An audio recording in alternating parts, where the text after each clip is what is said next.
Students, modal ভার্বের first part তোমরা পেয়ে গেছো। আজকের আমাদের video second part. Welcome to our YouTube channel Nabadiganta. আগের পার্টটা অবশ্যই তোমাদের ভালো লেগে থাকবে, তোমাদের রেসপন্স পাওয়া গেছে। সেকেন্ড পার্টটা দেখো, আরও বেশি ব্যাপারটা ভালো লেগে যাবে তোমাদের। দেখো, মোডাল ভার্ব আমরা যে ইউজগুলো দেখেছিলাম, মোডাল ভার্ব কোথা থেকে এসেছে ফার্স্ট পার্টে আমরা জানি, মোডাল শব্দটা কোথা থেকে এসেছে, মোডাল ভার্ব কি, কেন ইউজ করা হয়, কিসের জন্য ইউজ করা হয়, আমরা পুরো পার্টটা জেনে গেছি। তাহলে আজকে আমাদের মোডাল ভার্বগুলো, বাকি মোডাল ভার্ব যেগুলো আছে আমরা সেগুলো দেখে নেব কোথা থেকে আসে। দেখো, আজকে আমরা ফার্স্ট দিন মে এবং ক্যানের ইউজটা দেখে নিয়েছি। মে এবং ক্যান কোথায় কোথায় ইউজ করা হয়। আজকের আমাদের পার্ট হচ্ছে কুড। ফার্স্ট যেটা আসছে কুড, কুডের পাস্ট ফর্ম। কুড কিসের পাস্ট ফর্ম? দেখো, কুড আমরা বলে দিচ্ছি, কুডটা হচ্ছে ক্যানের পাস্ট ফর্ম। আমরা ক্যানের ইউজগুলো জানি, ক্যান কোথায় কোথায় ইউজ করা হয় সেগুলো তোমরা অলরেডি জেনে গেছো। আজকে কুডের ইউজ দেখো। ক্যান এর পাস্ট ফর্ম কুড, কিন্তু কুডটা যে ক্যানের মতন ইউজ হবে সেটা নয়, কিন্তু প্রত্যেকটার পাস্ট ফর্ম আলাদা আলাদাভাবে ইউজ হয়। এই জন্য এটা ডিফেক্টিভ ভার্ব বলা হয়, তোমরা জেনে গেছো ফার্স্ট পার্টে। তাহলে কুডটা কোথায় ইউজ হয়? ফার্স্ট ইউজ হচ্ছে পোলাইট রিকোয়েস্ট। রিকোয়েস্ট করা হবে কিন্তু সেটা পোলাইট, মানে রিকোয়েস্টটা অলরেডি পোলাইটলি হয়, কিন্তু এটা আরও বেশি পোলাইট। মানে তোমাকে রিকোয়েস্ট হবে আরও কম আওয়াজে, মুডটা তোমার আরও কম লো ভয়েসে থাকবে। এবং থাকে ability in the past. Ability, তোমার কোনো কর্মক্ষমতা ছিল, সেটা পাস্টে ছিল, এখন আর সেটা নেই হয়তো, বা নাও থাকতে পারে বা থাকতেও পারে, কিন্তু তোমাকে যখন কুড ইউজ হচ্ছে, কুডের যে অ্যাবিলিটি ইউজ হচ্ছে সেটা তোমার পাস্টে ছিল। এক্সাম্পল দেখো, আরও বেশি ক্লিয়ার হয়ে যাবে। আমার এক্সাম্পল আছে, polite request, could you please open the window. তুমি কি উইন্ডোটা ওপেন করতে পারবে? দেখো, এখানে তুমি রিকোয়েস্ট করছো, সেই রিকোয়েস্ট আরও বেশি পোলাইট, তোমার রিকোয়েস্টটা আরও বেশি পোলাইট থাকবে, আরও বেশি স্বর, গলার স্বরটা আরও নিচু করে, মানে আরও কম স্বরে তোমাকে রিকোয়েস্টটা করতে হচ্ছে। সেই রিকোয়েস্টের ক্ষেত্রে তোমাকে কিন্তু কুড ইউজ করা হচ্ছে। নেক্সট আছে আমাদের ability in the past. Ability মানে কর্মক্ষমতা, আমাদের দক্ষতা, সেটা পাস্ট ক্ষেত্রে। পাস্টে মানে অতীত ক্ষেত্রে, তো অতীতে কালে, আগে, এখন নয়, আগে কোনো তোমার কর্মক্ষমতা ছিল, সেই অ্যাবিলিটিটা তোমায় বলছে। দেখো কি আছে, last year he could not speak English well. আগের বছর সে ইংরেজি ভালো করে বলতে পারতো না। অবশ্যই পারতে না। এখন তোমরা যদি আমাদের নবদিগন্তের ইংলিশ ক্লাসগুলো দেখো, তাহলে তোমাদের মধ্যে অ্যাবিলিটি চলে আসবে। আমাদের কি আছে, yesterday I could not find my watch. আগামীকাল আমি আমার ওয়াচ খুঁজে পাচ্ছিলাম না। তাহলে দেখো, এই দুটোই কিন্তু ইয়েস্টারডে, লাস্ট ইয়ার, দুটোই পাস্ট টেন্স আছে আগের। এবং এটা দেখো অ্যাবিলিটি পাস্টের, past ability, ability in the past, তার দুটো এক্সাম্পল দেয়। ক্লিয়ার তোমাদের বিষয়টা? অবশ্যই ক্লিয়ার হতে বাধ্য তোমরা। নেক্সট আমাদের কি আছে, মোডাল ভার্ব।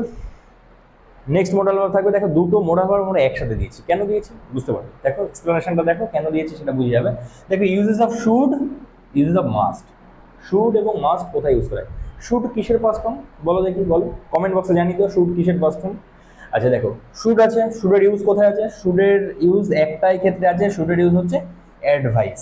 শুডের ইউজ করা হবে অ্যাডভাইসের ক্ষেত্রে। তোমাকে কোনো অ্যাডভাইস দেওয়া হবে, যখন রোদ্রে দৌড়াবে না, ফ্রিজের জল খাবে না, গরম পড়েছে খুব, ফ্রিজের জল সবাই খেতে হয় কিন্তু খেলে সমস্যা, ফ্রিজের জল খাবে না, এই সমস্ত যে অ্যাডভাইস দেয়, এই ক্ষেত্রে কিন্তু আমাদের শুড ইউজ করা হয়। এক্সাম্পল দেখো, ব্যাপারটা আরও মানে পুরোপুরি একদম জলের মতন ক্লিয়ার হতে বাধ্য। You should not talk while eating. দেখো, অ্যাডভাইস যেটা আছে, শুডের ইউজ অ্যাডভাইস ইউজ করা হয়, শুডটাকে অ্যাডভাইস করার ক্ষেত্রে ইউজ করা হয়। Example, you should not talk while eating, তোমার খাওয়ার সময় তোমার কথা বলা উচিত নয়। ক্লিয়ার? মানে তোমাকে অ্যাডভাইস দিচ্ছে। You should not run in sun, তোমাকে রোদ্রে দৌড়ানো উচিত নয়। You should not go out while raining, তোমাকে বৃষ্টির মধ্যে বাইরে বেরোনো উচিত নয়। তাহলে এই ক্ষেত্রে যখন উচিত অর্থে, মানে উচিতটা তোমাকে অ্যাডভাইস ক্ষেত্রে যখন ব্যবহার করা হচ্ছে, সেক্ষেত্রে শুডের ইউজ আছে।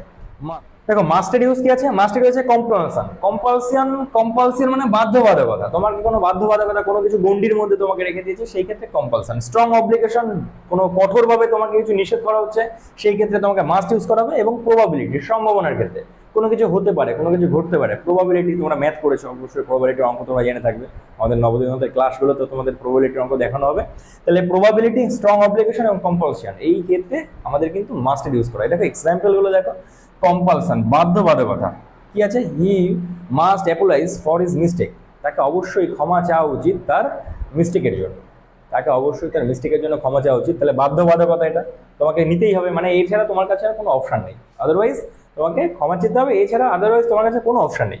স্ট্রং অব্লিগেশন, কি আছে স্ট্রং অব্লিগেশনের ক্ষেত্রে? His mother is not well, he must take care of her, মানে এর বাইরে তোমার কাছে আর কোনো অপশন থাকছে না।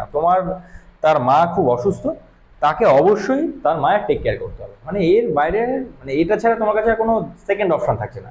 তাহলে এই ক্ষেত্রে স্ট্রং অব্লিগেশন, কম্পালশন, তোমরা দুটো এক্সাম্পল পেয়ে গেছো। এবং লাস্ট প্রবাবিলিটি, প্রবাবিলিটি অপশন কি আছে? হি মাস্ট বি দেয়ার, সে অবশ্যই সেখানে থাকবে। মাস্ট বি দেয়ার, দেখে এটা কিন্তু ভবিষ্যৎ বলছে, she must be there, he must be there, সে অবশ্যই সেখানে থাকবে। থাকতেও পারে, নাও থাকতে পারে, কিন্তু আমি জোর দিয়ে বলছি থাকবে। তাহলে এই ক্ষেত্রে প্রবাবিলিটি, হয়তো কোনো কারণে নাও থাকতে পারলো, কোনো অ্যাক্সিডেন্ট কারণে হয়তো সে নেই, তাহলে এর মধ্যে সম্ভাবনা আছে, ভবিষ্যৎ মানেই সম্ভাবনা। তাহলে এই প্রবাবিলিটি, এই প্রবাবিলিটির ইউজ তোমরা বুঝে গেছো। তাহলে আমাদের এই ক্ষেত্রে আমরা একই সাথে শুড এবং মাস্টের ইউজ জেনে গেলাম। দেখো নেক্সট কি আছে, next modal verb. Next modal verb তোমাদের এসেছে উড। উড কিসের পাস্ট ফর্ম? উইলের পাস্ট ফর্ম। তোমরা উইল ফর্ম দেখো, উডের ইউজ কোথায় কোথায় আছে? উডের ইউজ আছে প্রথমেই তোমাদের পোলাইট রিকোয়েস্ট বা কোনো অফার, তোমাকে কোনো রিকোয়েস্ট করা হচ্ছে, তোমাকে কোনো কিছু রিকোয়েস্ট করা হচ্ছে, সেটা পোলাইট ভাবে, স্যার আপনি জলটা খেয়ে নিন, স্যার আপনি আমার সাথে চলুন, কোনো একটা রিকোয়েস্ট করা হচ্ছে সেটা পোলাইটলি ভাবে, এবং কোনো একটা অফার দেওয়া হচ্ছে, স্যার আপনি আমার বাইকে আজকে চলুন আমি নিয়ে যাচ্ছি, মানে কোনো একটা অফার দেওয়া, কোনো পোলাইটলি রিকোয়েস্ট করা হচ্ছে, সেই ক্ষেত্রে আমরা উডের ইউজ হচ্ছে পাস্ট হ্যাবিট। সেকেন্ড ইউজ উডের হচ্ছে পাস্ট হ্যাবিট, মানে অতীতকালে তোমার কোনো হ্যাবিট মানে অভ্যাস, অতীতকালে তোমার কোনো অভ্যাস ছিল, যে তুমি ছোটবেলায় প্রতিদিন সকালবেলা দৌড়াতে যেতে, তুমি ছোটবেলায় দুধ দিয়ে ভাত খেতে, এই সমস্ত যে সমস্ত হ্যাবিট কিন্তু এখন নেই, আগে ছিল তোমার কোনো একটা হ্যাবিট, সেটা এখন আর নেই, সেই ক্ষেত্রে কিন্তু তোমাকে ইউজ করতে হবে উড। এবং থার্ড ইউজ যেটা উডের এবং শেষতম ইউজ, সেটা হচ্ছে Unreal situation. Unreal situation meaning কোনো একটা পরিস্থিতি যেটা কিনা আনরিয়েল, যেটা কিনা রিয়েল নয়, রিয়েলিস্টিকই নয়, যেটার মধ্যে বাস্তবতা নেই, সেই ক্ষেত্রে কিন্তু তোমাকে এই উডের ইউজ করতে হবে। তাহলে উডের ইউজ আমাদের তিনটে আছে। এক্সাম্পলগুলো দেখো, দেখো যে সমস্ত ইউজগুলো আছে এর এক্সাম্পলগুলো তুমি দেখলে তোমার কনসেপ্টটা বেশি করে ক্লিয়ার হবে। দেখো পোলাইট রিকোয়েস্টের এক্সাম্পল কি আছে? Would you like to take a cup of tea, তুমি কি এক কাপ চা নিতে পছন্দ করবে? তোমাকে কি এক কাপ চা দেওয়া হবে? তাহলে এটা কিন্তু রিকোয়েস্ট করা হচ্ছে বা অফার করা হচ্ছে, তুমি যাই বলো, সেই ক্ষেত্রে কিন্তু আমি উডের ইউজ করেছি। আচ্ছা past habit, in my childhood I would drink milk, ছোটবেলায় আমি দুধ খেতাম, তাহলে এটা পাস্ট হ্যাবিট একটা, অতীতকালে কোনো একটা অভ্যাস। এবং লাস্ট ওয়ান আছে আনরিয়েল সিচুয়েশন। আনরিয়েল সিচুয়েশন মানে বাস্তব কোনো পরিস্থিতি নয়। We would go to Japan but we are so busy, আমি জাপানে যাওয়ার আমার কথা ছিল কিন্তু আমি খুব ব্যস্ত। দেখো এটার মধ্যে কোনো, তুমি জাপানে গেছো এটা কিন্তু যাওনি, তুমি জাপানে যাওয়ার কথা ছিল তোমার, এটা একটা আনরিয়েল সিচুয়েশন তোমার জন্য, জাপানে যাওয়াটা তোমার জন্য রিয়েল হয়নি, এটা এই ক্ষেত্রে তোমাকে উডের ইউজ করা হচ্ছে। দেখো আমার মনে হয় তোমাদের এই ইউজটা খানিকটা কনফিউশন থাকতে পারে, কিন্তু বেশ ডিপলি চিন্তা করো যে জাপানে যাওয়াটা আমার দরকার ছিল কিন্তু আমি যেতে পারিনি, তুমি তো যেতে পারোনি, তাহলে সেটা রিয়েল হয়নি, এই ক্ষেত্রে তোমার আনরিয়েল সিচুয়েশন। ওকে, যদি অসুবিধা হয় তোমরা কমেন্ট করো, আমরা তোমাদেরকে জানিয়ে দেবো, আরো বেশি করে ডেসক্রাইব করে দেবো বিষয়টা। এবং দেখো ইউজ অফ নিড টু, দেখো এই নিড টুটা না পুরোপুরি মোডাল ভার্ব বলা চলে না, এটাকে সেমি মোডাল ভার্বও বলা হয়।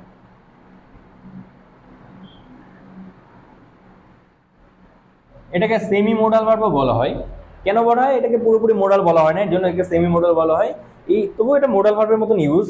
এটার ইউজ আমরা দুটো ক্ষেত্রে জানি। এটার ইউজ হচ্ছে নেসেসিটি অথবা রিকোয়ারমেন্টস। নেসেসিটি মানে প্রয়োজনীয়তা, দেখো নিড মানেই প্রয়োজন, তাহলে এটা মনে রাখতে আরো বেশি সুবিধা হবে। নিড মানেই হচ্ছে প্রয়োজন, তাহলে এটার ইউজ হচ্ছে নেসেসিটি অথবা রিকোয়ারমেন্টস ক্ষেত্রে, তোমার কোনো কিছু প্রয়োজন বা তোমার কোনো কিছু দরকার, তোমার এই ক্ষেত্রে নিডের ইউজ হবে। এবং স্ট্রং অ্যাডভাইস অথবা সাজেশন, কোনো কিছু অ্যাডভাইস করা হচ্ছে, সেটা স্ট্রংলি অ্যাডভাইস করা হচ্ছে, তুমি কিন্তু অবশ্যই রোদ্রে যাবে না, তোমার গেলেই ঠান্ডা লাগবে। এই যে স্ট্রং অ্যাডভাইস করা বা কোনো কিছু সাজেশন করা হচ্ছে, তোমার স্ট্রাঞ্জনে ফর্ম ফিল আপ করা উচিত, তোমার কলকাতা বোর্ডে ফর্ম ফিল আপ করা উচিত, এই যে স্ট্রংলি ভাবে জানা হচ্ছে যে তোমার মতন তোমার যা বেস তৈরি হয়ে গেছে, তোমাকে কলকাতা বোর্ডে ফর্ম ফিল আপ করা উচিত। তাহলে এই ক্ষেত্রে সাজেশন বা অ্যাডভাইস করা, এই ক্ষেত্রে তোমাকে নিড টু ইউজ করা হবে মোডাল ভার্ব বিষয়। এক্সাম্পল গুলো দেখো, necessity, you really need to learn English to visit UK, তোমাকে ইংল্যান্ডে ভিজিট করার জন্য তোমাকে অবশ্যই ইংরেজি শেখার প্রয়োজন, তাহলে এর জন্য নেসেসিটি বা রিকোয়ারমেন্টস ইংরেজি শেখাটা এই ক্ষেত্রে। এবং স্ট্রং অ্যাডভাইস যেটা আছে, you need not smoke so much, it's really bad for your health, বলছে তোমাকে স্মোক করা উচিত না, এটা খারাপ তোমার শরীরের জন্য, তাহলে এই ক্ষেত্রে অ্যাডভাইস করা হচ্ছে বা সাজেশন করা হচ্ছে। তাহলে দুটো রিউজ বুঝে গেছে তোমরা। তাহলে আমরা মোটামুটি কিন্তু মোডাল ভার্বের শেষ পর্যায়ে, মোডাল ভার্বের যা যা কনসেপ্ট আছে, যেটা যেটা প্রয়োজন মোডাল ভার্বের জন্য, আমরা সব জেনে গেছি। লাস্টে দেখো তোমাদের জন্য একটা একটা সেট দিয়েছি, মানে 5টা প্রশ্ন আছে, 7টা প্রশ্ন আছে, তোমরা এই প্রশ্নগুলো নিজেরা সলভ করো, আমরা কমেন্ট বক্সে অ্যান্সার জানিয়ে দেবো, তোমরা নিজেরা সলভ করো, তোমরা নিজেরা বোঝো যে তোমরা এই ভিডিওটা থেকে কতটা উপকৃত হলে। এগুলো যদি কনসেপ্টগুলো ক্লিয়ার, মানে সেটগুলো যদি ক্লিয়ার করতে পারো, বুঝবে তোমার ভিডিওটা তোমার কাজে লেগেছে। আশা করি প্রত্যেকে সবকটা অ্যান্সার করতে পারবে, আমরা কমেন্ট বক্সে খুব তাড়াতাড়ি অ্যান্সারটা জানিয়ে দেবো। ওকে।